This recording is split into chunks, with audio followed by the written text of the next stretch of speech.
Luxturna, destinado a reemplazar el gen RPE65, quedando demostrado el éxito de este tratamiento. Todos nos preguntábamos si vamos a tener que esperar otros 30 años para que surjan nuevos tratamientos, y hoy esperamos que esta respuesta quede más o menos contestada. No hace muchos años, cuando preguntábamos a un investigador cómo estaba toda esta cuestión, la respuesta era siempre la misma. Va despacio, tenemos unos ratoncitos con los que estamos trabajando, pero ese paso lento está dando sus frutos, y hoy esos ratoncitos de los estudios preclínicos se han convertido en personas con los que se están trabajando en ensayos clínicos para evaluar los posibles tratamientos en diferentes campos de investigación. El gen RPE65 y Luxturna han sido los primeros. ¿Será el siguiente el gen RPGR? Para hablarnos de este ensayo clínico tenemos con nosotros hoy a la doctora Pilar Martín Gutiérrez, oftalmóloga adjunta especializada en retina médica y retinopatías hereditarias del Hospital Fundación Jiménez Díaz de Madrid, quien ha trabajado para hospitales como Londres, Oxford y el Hospital Universitario de Álava. Varios trabajos en investigación, además de publicaciones de diversos artículos. Un aplauso para Pilar.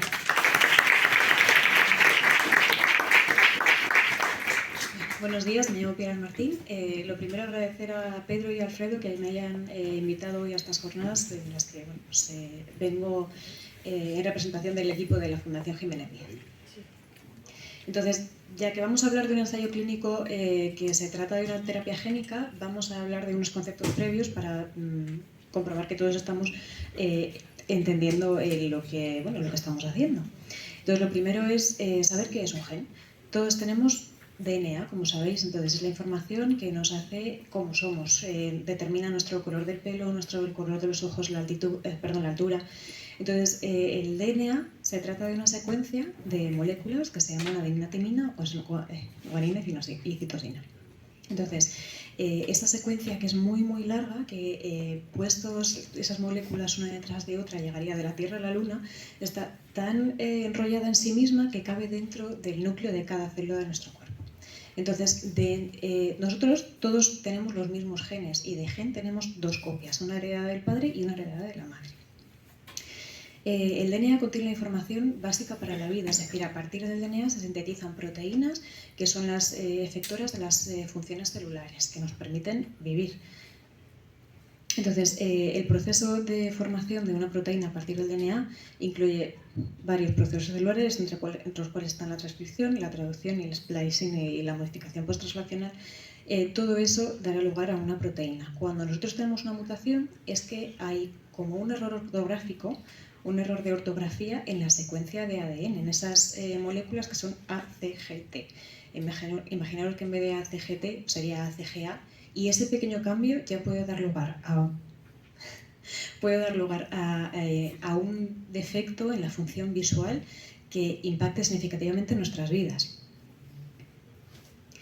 Entonces, las células de las que vamos a hablar en esta charla son fundamentalmente dos, los bastones y los conos. Son las células fotorreceptoras de la retina, es decir, las células que captan la luz cuando entra dentro del ojo, y estas células transforman el estímulo visual, es decir, que capten ese fotón, esa luz, en un estímulo eléctrico que va a decirle al cerebro: ahí hay una silla, ahí hay una puerta.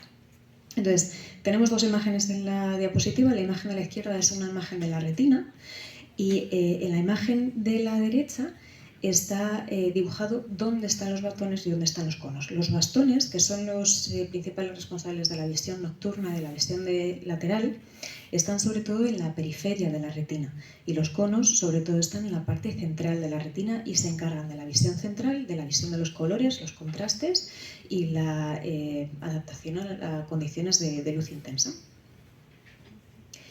En esta diapositiva hay dos imágenes. Las imágenes son iguales. Es una montaña con un lago y una cabaña y un barco. Entonces, la imagen de la izquierda muestra cómo ve una persona que tiene distrofia de bastones y conos, es decir, una persona en la que los bastones están más afectados y que los conos se pueden afectar más adelante en la evolución de la enfermedad. Entonces, este tipo de personas que no ven bien de noche y sobre todo no ven los laterales, es decir, nosotros no vemos dónde acaba la montaña. En la imagen de la derecha aparece una imagen correspondiente a un enfermo de distrofia de conos y bastones, es decir, los conos afectan antes la visión central, vemos que hay una mancha negra en nuestra visión central, no vemos lo que hay a través de esa mancha negra, sin embargo la visión lateral está conservada. Entonces, aunque solo haya, aunque estas dos células que capten la luz,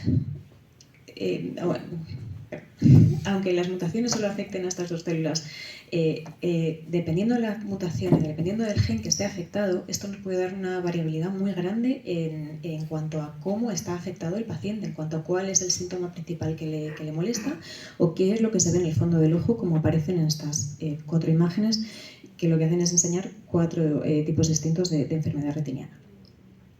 Vamos a hablar también de los tipos de herencia. Vamos a hablar de 3 tipos de herencia. El primero de ellos se llama autosómica dominante y no tiene relación con los cromosomas sexuales, con el X y con el Y. Afecta al resto de cromosomas. Entonces, hemos dicho antes que todos tenemos 2 copias del DNA, una heredada de la madre y otra heredada del padre. Entonces, en el tipo de herencia autosómica dominante tenemos que hay una mutación en una de las 2 copias que tenemos.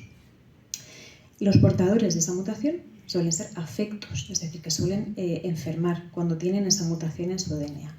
Los pacientes que son afectos, los pacientes que tienen esta mutación, tienen un 50% de posibilidades de pasarlo a la siguiente generación. Entonces, en el dibujo que tenemos en la diapositiva, vemos que hay un hombre que se dibuja con un cuadrado, que es un portador, está dibujado de rosa, un portador y un afecto, que tiene hijos con una mujer, el círculo, que no tiene mutación. Entonces, esas 2 personas tienen 6 vástagos. 2 hombres y 4 mujeres. Sí.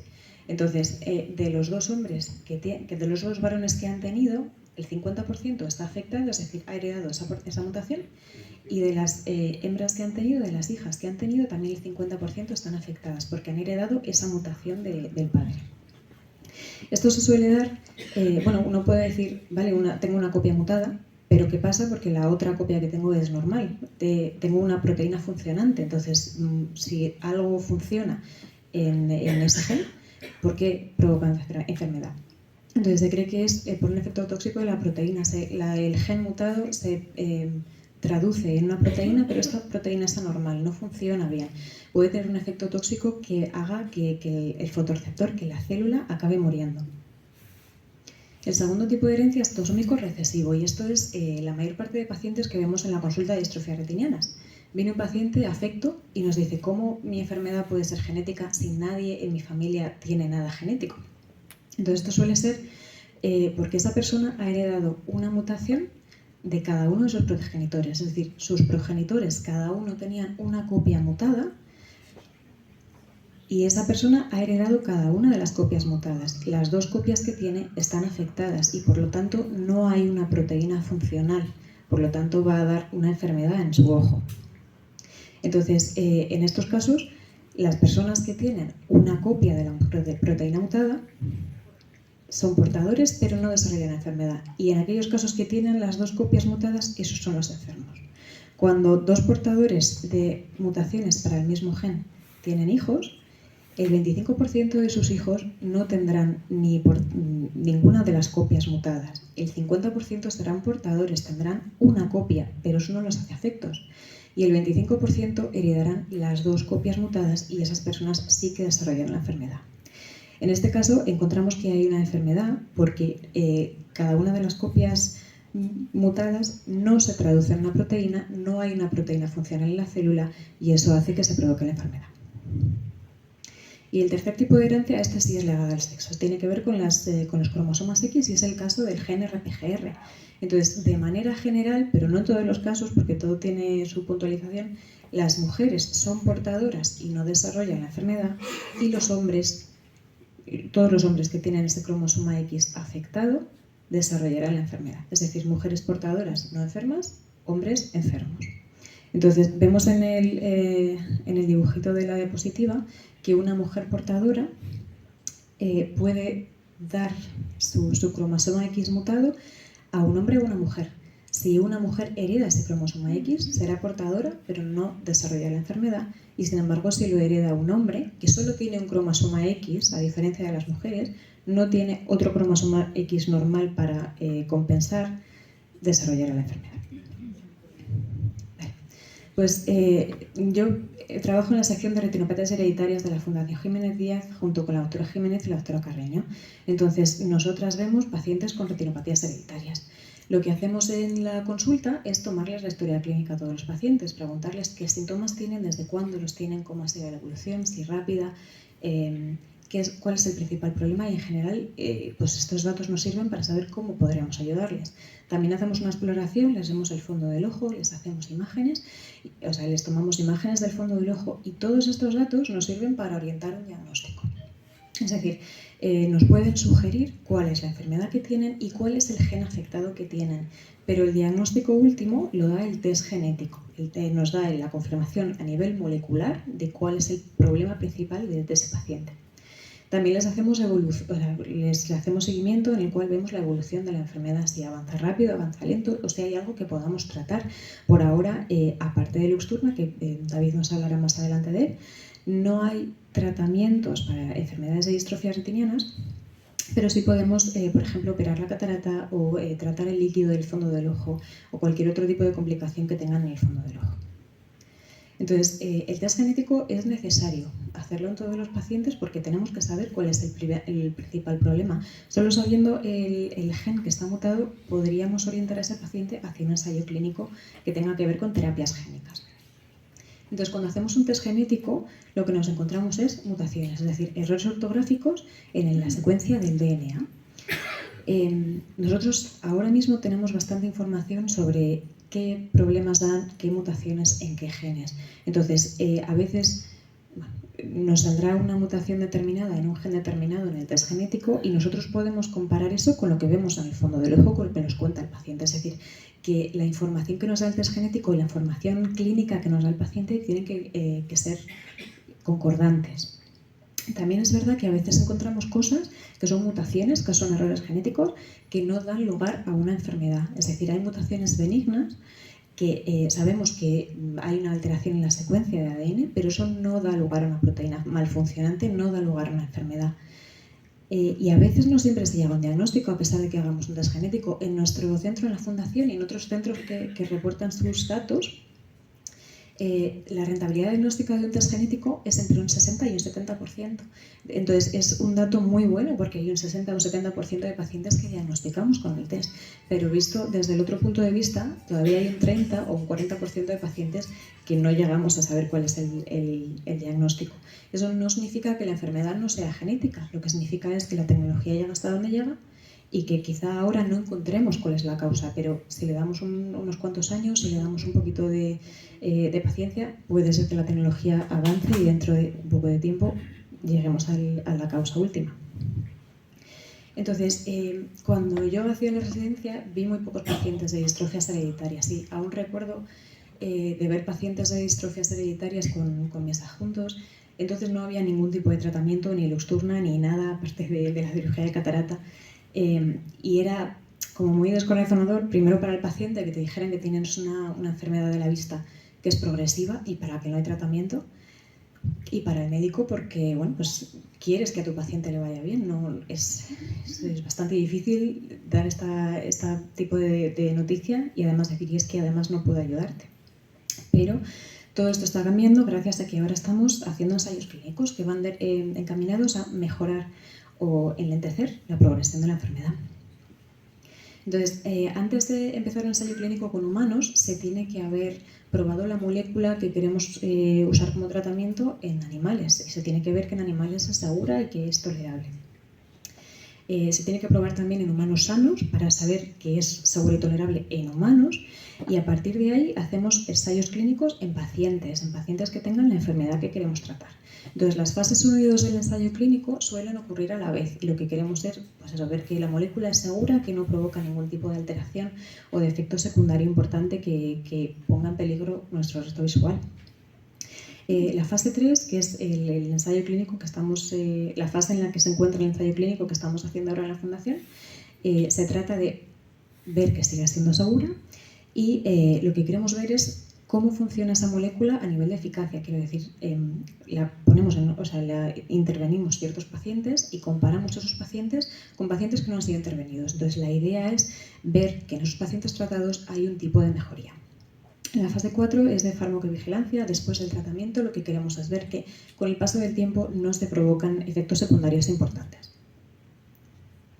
Vale, pues las terapias génicas son aquellas terapias, aquellos tratamientos que van orientados a arreglar una malfunción en el gen, arreglar un error de ortografía en la secuencia de DNA. Entonces, vamos a mencionar 3. Uno que se llama Gene Augmentation, que es el de Luxturna, edición génica, que Jessica nos ha hablado antes de ella, y oligonucleótidos antisentido. Entonces, la primera de todos, Gene Augmentation, se da en aquellos casos en los que las 2 copias del gen están mutadas, no están alteradas y no hay una proteína sana, no hay una proteína funcionante. Lo que se hace es, a través de un vector, que suele ser un adenovirus, un virus, se mete dentro la secuencia de ADN sana, sin mutación, y ese virus se inyecta dentro del ojo. El virus infecta las células del fondo del ojo y esas células comienzan a tener un DNA, quiere decir, comienzan a tener una proteína sana que antes no tenían. Lo que queremos es que ganen un poquito de visión y que, si se puede, pues parar la evolución. Es el caso de Luxturna, que se ha hecho con el gen RPE65. El siguiente tipo de terapia génica es edición génica, con unas enzimas que se llaman CRISPR y Cas9. Entonces, esas 2 enzimas lo que hacen es seleccionar qué parte del DNA, qué parte de la secuencia está mal, la cortan e introducen en esa secuencia la secuencia normal. Entonces, esto, por ejemplo, nos serviría en aquellas mutaciones, aquellos tipos de herencia que son dominantes, aquellos casos en los que hay una copia y esa copia está dándole problemas, quiere decir, una copia mutada y esa copia mutada está dándole problemas a la célula. Pues sería detectar cuál es, quitarla y meter una secuencia normal.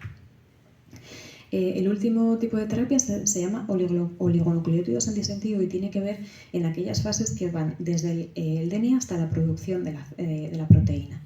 Entonces, este tipo de moléculas seleccionan cuál es el problema e intentan que la formación de proteína a través del DNA sea sana. Entonces, el ensayo clínico del RPGR es de Gene Augmentation, es decir, nosotros vamos a poner una secuencia sana donde nunca ha habido una secuencia sana. Entonces, a ver si funciona el vídeo, esto. Entonces, en la imagen, en el vídeo que tenemos a la derecha de la diapositiva, es la imagen de una retina cuando se está haciendo una operación, cuando se está haciendo una vitrectomía. Es decir, se entra dentro del ojo, se retira el gel que rellena el ojo por dentro de manera natural, y lo que se hace es, con una cánula muy pequeñita, romper la retina, entrar por dentro de la retina e infusionar suero salino con millones de copias de virus que tienen gen sano dentro. El gen sano lo llamamos wild type. Entonces, consiste en una inyección subretiniana que se da una vez en la vida y no hay que repetir el tratamiento. La principal limitación de este tipo de terapia es el tamaño del gen. A veces hay genes de tamaño tan grande que no entran dentro del virus. Entonces, en el vídeo no sé si veis ahí que se ha formado como una burbujita. Pues en esa burbuja por debajo está suero salino con las millones de copias de virus que van a infectar a todas las células y van a meter esa pequeña copia de gen normal dentro de cada célula. Entonces, ¿cómo se participa en un ensayo clínico? Son empresas son empresas farmacéuticas u otros organismos los que dan con una molécula en el laboratorio que creen que puede funcionar el tratamiento para ciertos pacientes. Entonces, esas empresas, esas farmacéuticas, se ponen en contacto con con centros que tienen experiencia, con hospitales que tienen experiencia en tratar y seguir a pacientes con retinopatías hereditarias.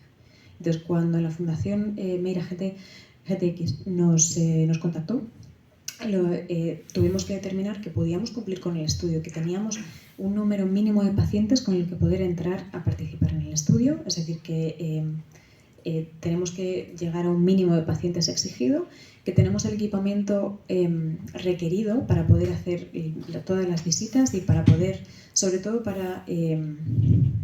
son pruebas que requerimos para poder demostrar que hay un cambio funcional, o sea que tenemos que estudiar cierta función de la retina con cierta máquina, y si no tenemos esa máquina o esa prueba, pues no podríamos participar. Y por último, demostrar que tenemos el personal necesario para poder llevar a cabo el estudio clínico. Al final, los ensayos clínicos Cada paciente, cada visita lleva mucho tiempo, lo vamos a ver en una de las diapositivas más adelante. Entonces, tenemos que ser capaces de demostrar que tenemos los recursos y la logística necesarios para poder destinar a profesionales dentro del equipo para que vean a ese paciente. Vale, pues pasamos ahora a hablar del ensayo clínico RPGR per se. Entonces, RPGR es un gen que va a dar una proteína que se llama retinitis pigmentosa GTPase retroreceptor. Entonces, RPGR va ligado al X. Lo que hemos dicho antes es que las mujeres portadoras no suelen desarrollar enfermedad y los hombres portadores de la mutación en RPGR sí. Con RPGR pasa algo distinto, que no se da en todas las enfermedades ligadas al X, y es que algunas de las portadoras pueden desarrollar síntomas. En muy pocos casos serán unos síntomas tan severos como los de los hombres, pero se han dado casos en los que hay mujeres con retinosis pigmentosa muy avanzada. RPGR puede dar lugar a dos tipos de enfermedades. Una es distrofia de bastones y conos, es decir, retinosis pigmentosa, en la cual el paciente tiene sobre todo problemas de visión de noche y visión lateral. Y el otro tipo que puede dar es de conos y bastones, es decir, que se afectan primero los conos, la visión central, y después puede afectarse el resto de la visión periférica. En el estudio nos pidieron que solo entraran pacientes con retinitis pigmentosa. Entonces, es un ensayo de casos y controles, es decir, los casos son aquellos pacientes que reciben el tratamiento y los controles aquellos con los que comparamos los casos. Es aleatorizado. Cada paciente que entra dentro del estudio, de manera aleatoria, se divide en dos brazos. El brazo 1 es el que tiene el tratamiento inmediato, en el que se le hace la inyección desde que entra en el estudio y luego se estudia cómo va evolucionando, y el brazo 2 es el que se decide esperar un plazo de 1 año antes de poner la inyección. Es un ensayo de fase 3, entonces eso quiere decir que la molécula ha demostrado ser segura y tolerable en fases previas, y además es multicéntrico porque 28 países distintos están participando y en total tenemos 95 pacientes en el ensayo. Entonces, la hipótesis del ensayo clínico para la terapia génica en este gen es demostrar que mediante la inyección del vector los pacientes mejoran su función visual, y esto se tiene que constatar en una prueba que se llama microperimetría estática, que lo que demuestra es si la sensibilidad retiniana aumenta tras el tratamiento. Entonces, los pacientes tienen que cumplir todos los criterios de inclusión, que son los siguientes. Tienen que ser hombres y mujeres portadoras que tengan síntomas de más de 5 años. Su retinitis tiene que estar causado por RPGR y no otro gen, que tienen que preservar cierta función retiniana, tienen que tener problemas de movilidad con poca iluminación, y para constatar esto se llevaba a los pacientes a Ghent, a Bélgica, donde se les hacía un laberinto con poca iluminación y muchos obstáculos. Entonces, dependiendo de cómo hicieran ellos ese laberinto, podían entrar o no en el ensayo. Que sean sanos según el ensayo clínico, el examen físico y pruebas de laboratorio, y que sean capaces de dar consentimiento, como que quieren entrar voluntariamente en ese clínico. Los pacientes en edad fértil tienen que atenerse a o bien ser sexualmente inactivos o bien utilizar anticonceptivos, porque no sabemos si lo que estamos inyectando en el ojo puede tener que afectar al feto si la mujer se queda embarazada.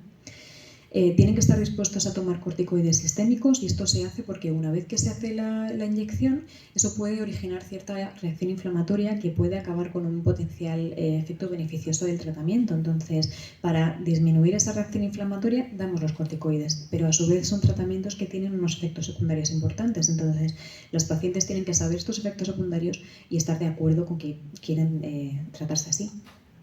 Y estar dispuestos a dar el consentimiento para el uso de sangre y componentes sanguíneos recolectados a través del estudio para la investigación de respuestas inmunes al producto de investigación. Y a su vez tienen que no cumplir ninguno de los criterios de exclusión, que son que haya tenido una cirugía ocular en los 3 meses previos a la inclusión, que se prevea que necesite una cirugía ocular en los 6 meses próximos, es decir, por ejemplo, que se tenga que operar de catarata, que tenga una historia de implante ocular de cualquier tipo, salvo que sea una lente intraocular puesta durante una cirugía de catarata, y que tenga complicaciones en el fondo del ojo como una neovascularización coroidea.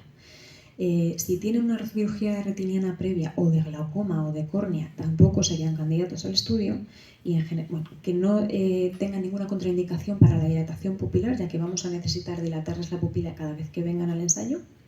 Y en general que no tengan ninguna otra afectación en la retina o en el ojo que pueda afectar la visión actual o futura. Entonces el ensayo en sí se compone a su vez de otras fases. Al principio hicimos un pre-screening en 2020. Entonces consistía en nosotros examinar las bases de datos de genética y bases de datos de la consulta de retinopatías hereditarias para ver si teníamos pacientes que cumplieran todos los criterios de inclusión. Entonces, en la siguiente fase, nosotros teníamos de todos los pacientes con RPGR, seleccionamos 15 que cumplían todos los criterios de inclusión y que no cumplían ninguno de los criterios de exclusión. Y en febrero de 2023 presentamos esos datos al promotor, a MiraGTX.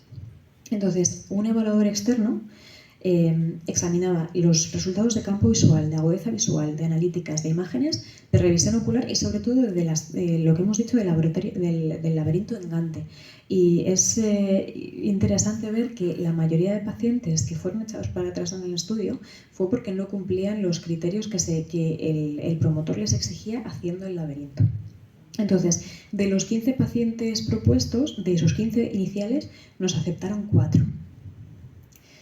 Lo siguiente es hacer una visita de baseline, que es una visita en la que se hace una exploración un poco más completa y nos sirve como primera visita del estudio con la cual comparar toda la evolución posterior. Y por último, pues, los pacientes del brazo 1 recibieron la inyección intraocular desde mayo hasta agosto de 2023 y los pacientes de brazo 2 pues, están en seguimiento hasta que les toque operarse. Cuando el paciente llega a la consulta, es un proceso bastante laborioso el hecho de llevar a cabo esa visita. Suelen llegar como a las 8 de la mañana. A las 8:15 se le hacen consentimientos o cuestionarios que nosotros tenemos que rellenar porque el promotor nos lo pide. En general, cada vez que viene un paciente, el grado de burocracia y de papeleo es muy alto. Los cuestionarios están encaminados a saber cuál es la percepción subjetiva que tienen los pacientes en cada vez que vienen. Más adelante se le hace una exploración física, le hacemos toma de sangre, siempre le hacemos analítica y una exploración sistémica pues, somera, hipertensión o lo que nos diga el estudio que debemos hacer en cada visita. Pruebas de visión, hacemos pruebas de función visual, hacemos campimetrías, pruebas de imagen, les exploramos el ojo y por último le entregamos medicación si procede. Si tiene inflamación dentro del ojo, después de la inyección intraocular, le daremos gotas para bajar la inflamación o pastillas para bajar la inflamación. O si tiene la tensión del ojo alta, pues gotas para bajar la tensión del ojo. Y por último, merecen una atención especial todas las profesionales que participan en cada una de las fases del estudio, que son ópticas, optometristas, study coordinators, enfermeras, fotógrafas, genetistas, médicas, y gracias a la dedicación de ellas, esfuerzo e ilusión invertidas en los estudios de estos pueden llevarse a cabo en la Fundación Jiménez Díaz. Y también, por supuesto, merecen una atención especial todos los pacientes que hacen posible que los estudios se lleven a cabo. Todos los días aprendemos de nuestros pacientes y de su actitud ante la vida y las circunstancias adversas. Ellos nos aportan esperanza, positividad y altruismo, ya que todos quieren participar en los ensayos, no solo por ellos, sino también para poder ayudar a gente que venga detrás. Los ensayos clínicos no solo se hacen para ellos, sino gracias a ellos y por eso merecen nuestro agradecimiento, nuestra admiración.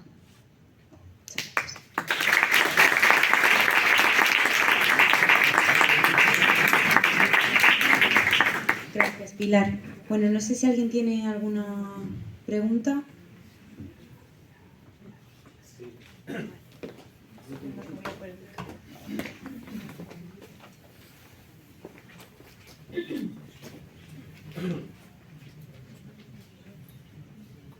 A ver, has dicho que las mujeres que tienen RPGR, ¿no? Pues en este caso sí han desarrollado la enfermedad, solo que es mucho más leve que si fueran hombres y lo hubieran desarrollado. Entonces, en mi caso, mis hijos pues son sanos. ¿Qué posibilidades tienen de generarla o de transmitirla? ¿Tus hijos varones? Sí. Tú cuando tienes hijos varones, o sea, imagino, tú por ser hombre tienes un cromosoma X. La portadora es mi mujer. Ah, vale. Vale, mira, vamos a volver a la diapositiva de antes.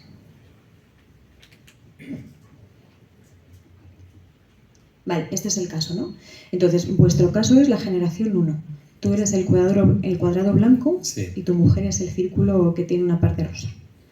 Pues cuando tengáis hijos varones, tú les vas a dar el cromosoma X. O sea, todas las mujeres tienen dos cromosomas X y los hombres un cromosoma X y uno Y. Tú les vas a dar tu cromosoma tu cromosoma Y. Tu mujer, hay un 50% de posibilidades de que les den el cromosoma X que tiene normal y por lo tanto tu hijo XY no será afecto, pero hay un 50% de posibilidades de que tu mujer que hereden el cromosoma X mutado de tu mujer. Entonces, un 50% de los hijos pueden tener el cromosoma X mutado y el cromosoma Y, y en ese caso serán afectos. Entonces, por probabilidad, la gente como vosotros que tiene hijos, el 50% de su descendencia varón puede estar afectado y el otro 50% no. Eso no quiere decir que si tienes 4 hijos necesariamente 2 vayan a estar afectados. Solo quiere decir que cada vez que tú tengas un hijo, ese hijo tiene un 50% de posibilidades. Es que no he hecho bien la pregunta. Ah. Te quiero decir que si mis hijos que son sanos, Sí. ¿qué posibilidades tienen su descendencia de tener Si son la enfermedad? Si son sanos, es que han heredado el cromosoma X sano. Entonces ellos no tienen mutación, no pueden transmitirla. Gracias.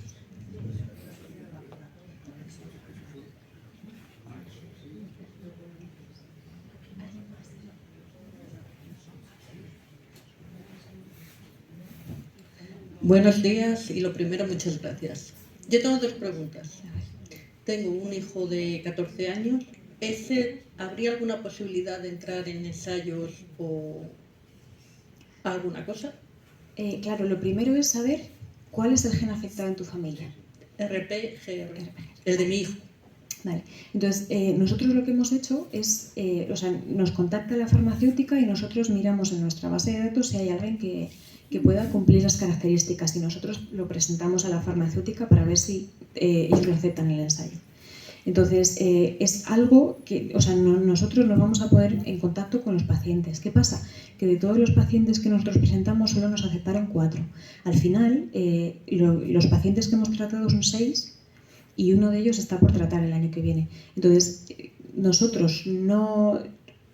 De los 6 que tenemos, solo 4 venían de nuestra base de datos, es decir, por el boca a boca y por parientes de pacientes nuestros, dimos con otros pacientes que al final han entrado en el estudio. Entonces, claro, así es como funciona de momento en la fundación, no sé, tú eres de aquí, de Valladolid. De León. De León. De León, Ya. pero estoy en la base del río Ortega. Mi hijo está en la base del río Ortega. Vale. Entonces, Pero me refiero, al tener 14 años, él no podría, ¿no? Bueno, los Aunque criterios... diéramos los consentimientos. Depende de los criterios de inclusión del estudio. Por ejemplo, eran hembras y varones mayores de 5 años. Vale. Entonces podría entrar, pero claro, tiene que cumplir todos los criterios de inclusión. Si necesitaran para el ensayo clínico mayores de 35, pues ahí sabemos que tu hijo no entra. Pero si damos con una farmacéutica que requiera pacientes que justo se adapten a cómo es tu hijo, pues ahí se te contactaría para si quisieras participar. Vale, y ahora tengo otra duda. Yo siempre oí que si eras portadora no Sí. podías desarrollar la enfermedad. Las mujeres éramos portadoras Sí, y se lo transmitíamos a los hombres que eran los que desarrollaban la enfermedad. sí, Caso particular, en mi familia, mi abuela era ciega sí, y tengo ahora una prima que es ciega. sí. Entonces a mí me dicen, no, tú eres portadora porque tu hijo tiene la enfermedad, tú no, tú ya no. Vale. Y no he solicitado hacer el estudio genético y me dicen Sí. que no. Hay enfermedades ligadas al X que es verdad. Por ejemplo, para RS1, que es reticosis ligada al X, para otra enfermedad distinta ligada al X, las mujeres portan, pero nunca son portadoras y los hombres que tienen la mutación siempre son afectos. Eso no pasa en RPGR. Eso he dicho, ¿no? No has dicho nunca son portadores. Perdón. Las mujeres que son portadoras nunca son afectas y los hombres sí lo son. Entonces, en el caso de RPGR no pasa exactamente así. Tiene que ver con los clones celulares. Entonces, hay una cosa que tenemos las mujeres que se llama silenciamiento del cromosoma X. tenemos células en las que se expresan proteínas de uno de los cromosomas X y el otro se silencia, y en otras células se expresa el otro cromosoma X y el primero se silencia. Entonces, habrá células que estén afectadas porque la proteína que expresan es la del cromosoma X con mutación. Entonces, hay mujeres que están muy afectadas, igual que un hombre, y hay mujeres que no tienen nada de afectación. En general, el silenciamiento es 50% de las células. Hay un 50% que se silencia y otro que no. Entonces, las mujeres, este tipo de mujeres que solemos ver en la clínica nos dicen que a partir de los 40, 50 años igual ven un poquito peor de noche, igual hay cosas del campo visual que se les escapan, que se tropiezan. Ese es el principal síntoma de la mayoría de mujeres que vemos portadoras de RPGR. Hay mujeres que nunca tendrán síntomas porque la silenciación del cromosoma X con mutación es mayor. O sea, hablo de que cuando la silenciación del cromosoma mutado, el 50% de las células tienen el cromosoma X silenciado, puede haber síntomas. Hay mujeres que tienen el 90% de su cromosoma X mutado silenciado. Entonces casi no van a tener síntomas. Y justo al revés. Hay mujeres que tienen silenciado el normal, de manera mayoritaria, el que no tiene mutación. Y se expresa el que tiene mutación de manera mayoritaria. Entonces esas personas, esas mujeres, acabarán tan afectadas como un hombre. No sé si me he explicado. Sí, más o menos. Mi prima tiene 43 años y está ciega. Ve sombras. Hay mucha variabilidad. Pero claro, a mí me dicen que no, que yo es imposible que tenga ese gen. Bueno, todo es hacerte el test genético. No me lo hacen. Ya. En la mayoría de los casos se puede heredar, o sea, se hereda. Hay casos muy, muy concretos en los que se origina, se llama de novo. Los padres no tienen ninguna mutación y cuando se forma el embrión, cuando se forma el feto, aparece esa mutación en ese gen. Ninguno de los padres es portador y sin embargo el paciente tiene esa mutación. Pero yo te hablo, pues eso, caso personal. Mi abuela sé que era ciega, sí. Mi madre tiene una graduación muy alta, no le han hecho el estudio genético, Ya. Y yo sé que tengo una graduación muy alta, lo que dices de los contrastes de oscuridad, sí. Me cuesta mucho, sí. Conducir de noche vale. es imposible, hay mi hijo tiene el sí. RPG. Sí, lo más probable... No entiendo que le digan que no le hacen el estudio, es que eso no es posible. Pues es posible, ¿vale? En León no me lo hacen, por la seguridad social ya. me dicen que no, que soy portadora Hay, y no necesito ningún estudio genético. Hay una manera de demostrar que eres portadora y es haciendo una prueba especial que se llama autofluorescencia. Las mujeres que son portadoras de una enfermedad ligada al X tienen una autofluorescencia especial. Entonces nada más hacerte esa prueba podemos constatar que lo tienes. Si en tu familia hay antecedentes familiares claros de alteraciones por RPGR y tu hijo está diagnosticado con RPGR, pues igual ya. Yo también te lo haría, pero entiendo que hay centros que pues, opinen que la rentabilidad diagnóstica sea poca, porque lo más probable es que sí lo tengas. Muchas gracias. Bueno. ¿Y estos ensayos, por favor, para cuándo son? Más o menos cuánto tiempo se tarda para que ya entren por la seguridad. Claro, pues por ejemplo, el único tratamiento que tenemos ahora, que es el Luxturna, que David hablará de él, llevó como unos 20 años, desde que se ideó hasta ya. Entonces, No, pero eso es desde que comenzara el ensayo, no de la fase, por ejemplo, que está ahí. claro. Lo de los 20 años del estudio. Sí, eso he hecho, desde que se ideó hasta que se... 20 años y pueden entender que desde la fase 3, 20 años... No, pues no era eso. Entonces, suelen llevar tiempo. ¿Cuándo sería efectivo? Me refiero, ¿cuándo empezaría ya para todo el mundo? Vale, pues primero hay que acabar el estudio. El estudio está, el brazo 1 en principio es hacer la intervención, esperar un año y ese brazo habría acabado el estudio.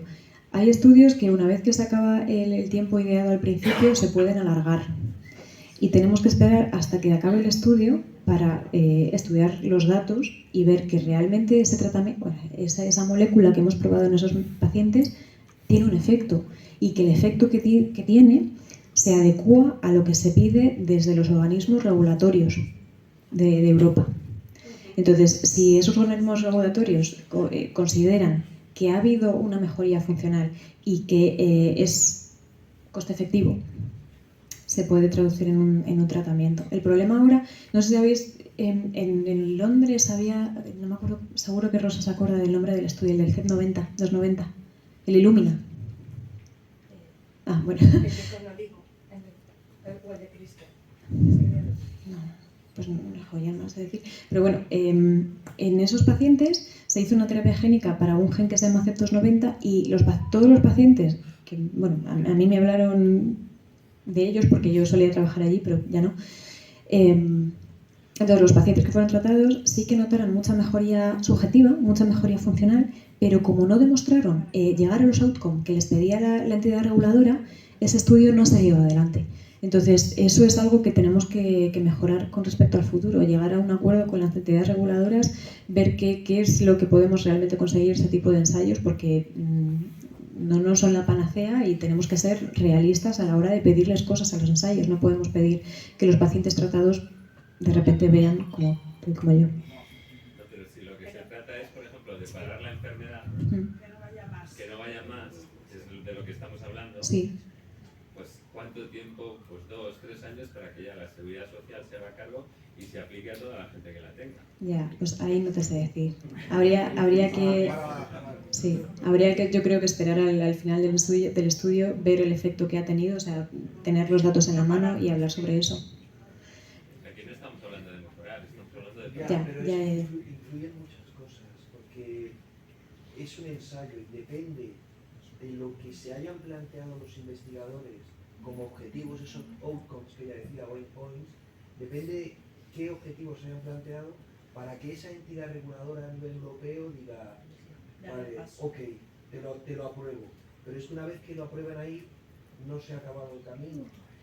Luego eso es que lo ha aprobado Europa, pero luego tienen que ir país por país para aprobártelo. Y tiene que ser la farmacéutica X que esté detrás de ese ensayo el que diga, voy a ir a España a ver si me lo aprueban, o voy a ir a Francia, o voy a ir yo qué sé, a Italia. Y entonces, una vez que la farma da ese paso, la farma tiene que ponerse en contacto con la agencia reguladora de ese país, en este caso, la Agencia Española del Medicamento. Y cuando les dice, a partir de ahí se inicia una negociación, te dan un código, te dan un número, y se inicia una negociación que puede concluir en que el Sistema Nacional de Salud lo apruebe o no. No se sabe. La media, ahora mismo, de la semana pasada, hace 2 semanas, me dijeron, la media ahora mismo está en una negociación desde que la farma solicita a la Agencia Española del Medicamento el que quiere intentarlo, está en 26 meses. ¿Vale? Entonces, primero hay que acabar, lo tiene que aprobar la EMA. Después de que lo apruebe la EMA, la farmacéutica que esté detrás tiene que ponerse. Entonces, que no es de hoy para mañana. Hay unos... Y siempre y cuando todo vaya bien. Es un poco complicado. Pero dicho todo esto, Pero bueno, estamos muchísimo mejor más que lo que avanzados. comentaba que tenemos. claro.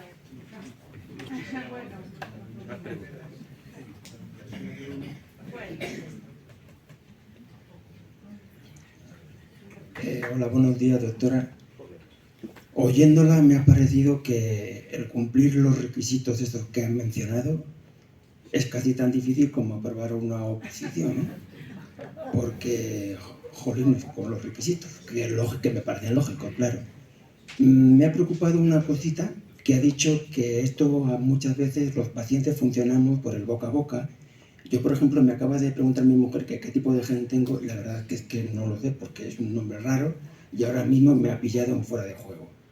Eso del boca a boca, teniendo en cuenta lo que ha dicho antes la doctora Coco, creo que ha dicho, que si la Fundación Jiménez Díaz los datos, que si el Carlos III, que si tal, no sé qué, eso me preocupa un poquito porque yo, por ejemplo, podría hacer un candidato y no me entero de nada, si no es porque alguien... Yo estoy registrado en la Fundación Jiménez Díaz, en el Carlos III, Sí. en mi asociación de Castilla y León. Si a mí alguien no me dice ahora mismo, oye, que tú tienes esto y podrías ser candidato, yo la verdad que no me entero. Me ha preocupado un poquito eso. Y ya para terminar, no tiene nada que ver con con lo científico y lo médico, pero los 4 pacientes que tiene usted o hay, o que tiene la asociación en la que usted trabaja, ¿qué sensación emocional tienen? ¿Qué tipo, si están de ansiedad o qué tipo de problemas emocionales se están enfrentando y qué tal lo llevan? A lo mejor no tiene nada que ver con su especialidad, pero ya que está con ellos, pues a lo mejor nos podría dar una pequeña información. Vale. Muchas gracias. Si tienes test genético hecho, en el informe del test genético tiene que aparecer cuál es la mutación en el gen. Sí, pero que ahora mismo no recuerdo, o sea, lo tengo, me han hecho... Sí, que me han hecho un informe que me ha costado Dios y ayuda, por lo que decía antes una compañera por ahí que no se lo hacían, a mí tampoco, dando mucho la tabarra. Efectivamente, me han hecho un informe y tal, y ahí figura la palabreja o el gen en concreto. Pero no me preguntes ahora cuál es, porque es que no lo sé. Si te han hecho un test genético, lo habitual es que aparezcas en bases de datos, que es al final lo que nosotros miramos para saber cuáles pacientes serían los candidatos. Entonces Sí, claro, este expediente, digamos, que lo he remitido a la Carlos III y a la ¿cómo se llama? Entonces perteneces a las bases de datos que se van a mirar para encontrar pacientes candidatos cuando haya un ensayo clínico al que pueda ser elegible. Entonces, iba a decir, yo no me preocuparía, pero bueno, estás en las bases de datos. Sí, estoy en las bases de datos, sí. Y la segunda pregunta era, ¿qué impacto emocional tienen los pacientes? Sí, quiero decir que, porque claro, uno se mete pasa toda esta criba que ha comentado usted, ya es candidato, ya es paciente de los 4, imagínese que yo soy de los 4 que están ahí, ¿qué sienten? O sea, ¿qué agobio, ansiedad, yo qué sé? A lo mejor no tiene nada que ver con lo suyo, pero tengo curiosidad por saberlo. Vale, pues los que yo he visto, que no los he visto a todos, están bastante ilusionados, quiero decir, y cuando han cuando ya les han hecho el tratamiento, ellos han notado algo de mejoría funcional. Yo creo que el principal problema de lo que dices tú es cuando eres un paciente candidato de los 15 que nosotros propusimos y al final por hacer las pruebas haciendo las pruebas el promotor, el evaluador externo, decide que tú al final no entras en el estudio. Ese es el problema, yo creo. Cuando le estás enseñando a alguien el caramelo y al final te lo quitan. Claro, por eso me refería, que bueno, que eso no se ve, pero que el paciente que lo sufre dirá, bueno, ¿yo qué hago aquí? Me voy a curar, voy a ver un poco mejor, no voy a ver un poco mejor, me han rechazado, me van a admitir, una vez que estoy dentro voy a ver algo, por eso lo preguntaba. Claro. De todas maneras, depende mucho de cuál es la expectativa de cada paciente. Una expectativa de me voy a curar no es realista en este momento. Y al final, lo que estamos haciendo con los ensayos clínicos es probar moléculas, no tratamientos. Quiero decir, tratamiento es cuando, ha dicho David, todo va bien y esa molécula hace un beneficio. Pero no sabemos si esa molécula va a hacer un beneficio, es decir, es un ensayo de prueba-error. Entonces, un paciente que tenga la expectativa de curarse con un ensayo clínico probablemente se vea decepcionado, porque sus expectativas son demasiado altas para lo que podemos ofrecer en realidad, desgraciadamente.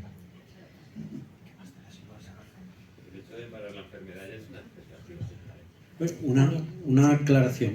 La asociación, en la asociación no guardamos ningún dato de nadie. No tenemos datos de médicos de ningún tipo. ¿Vale? Nosotros, cuando nos preguntan, tiramos de nuestra memoria, pero no tenemos ningún fichero físico ahora mismo que diga tal socio tiene tal gen. No existe. Está todo en el Carlos III o en la Fundación o en sitios donde sí que pueden tenerlo. Y otra cosa que hemos hecho la consulta al Carlos III el otro día, en ningún caso nos van a llamar, por ejemplo, si en el ensayo están buscando pacientes hasta 14 años, por decirte una edad, y el gen que están buscando es el RPGR, y yo tengo RPGR, a mí no me van a llamar. Porque tengo muchos más de 14 años. Pero ellos te tienen localizado.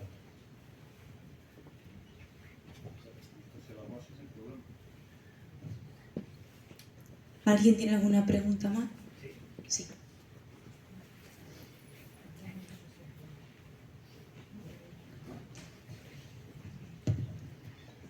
Hola, buenos días. En primer lugar, queríamos agradecerle por haber venido a darnos esta charla, que a veces es difícil entender que os sacamos del laboratorio porque tenéis que explicarnos de manera voluntaria a gente que no tenemos ningún nivel técnico sobre la enfermedad, y agradezco el lenguaje que has utilizado porque la verdad es que se ha entendido bastante bien. Quería preguntarte que, debido a las restricciones que entiendo que ponen las farmacéuticas en estos ensayos clínicos, se buscan unos objetivos, digamos, muy bien definidos y dirigidos al RPG. ¿Qué ventajas podría ofrecer este ensayo a otros genes, por ejemplo el USER, o que te quiero decir que es más frecuente este ensayo respecto a las conclusiones que se puedan sacar durante los resultados del ensayo? Y si fuera satisfactorio, por ejemplo, como nos has estado explicando, hay varias fases, sin llegar a terminar el ensayo, esto pudiera dar pie a que otros investigadores abrieran la puerta a hacer ensayos de otros genes. Sí, claro. El otro día leí en un artículo de 2020 que había 2.500 ensayos clínicos en activo. Entonces ya hay gente que está mirando muchos genes distintos. Sobre si este en particular puede beneficiar a otras terapias génicas que estén buscando beneficiar a otros genes, creo que sería la técnica. Por ejemplo, el tipo de virus usado, o a veces no se mete el gen entero, sino solo la secuencia del gen que quieres modificar. Puede ser que en la técnica se mejore, en el sentido de que pues igual el gen que introduces en el virus está más estable, o las secuencias destinadas a producir otras proteínas que van a infiltrar esa proteína en el DNA sea mucho más eficaz. Creo que por ahí podría venir la mejora de la técnica, o sea, la aplicación a otros genes, pero honestamente creo que es una pregunta difícil de contestar, por ejemplo, para mí, porque yo principalmente soy clínica, yo no estoy en el laboratorio. Entonces los que se encargan de mejorar esas partes del ensayo clínico, pues supongo que pueden aprender de los errores de ensayos previos. Siento no darte una respuesta mejor. Ha sido bastante... Lo has explicado bastante bien. Gracias. Gracias.